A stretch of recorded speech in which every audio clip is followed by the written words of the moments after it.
शुभं करोति कल्याणम् आरोग्यं धनसम्पदा शत्रुबुद्धिविनाशाय दीपज्योति नमोऽस्तुते।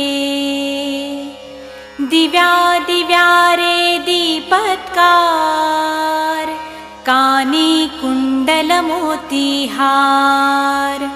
दिव्याला पाहून नमस्कार तिळाचे तेल कापसाची वात दिवा तेवे देवा पाशी उजेड पडे विष्णू पाशी माझा नमस्कार सर्व देव देवतांपाशी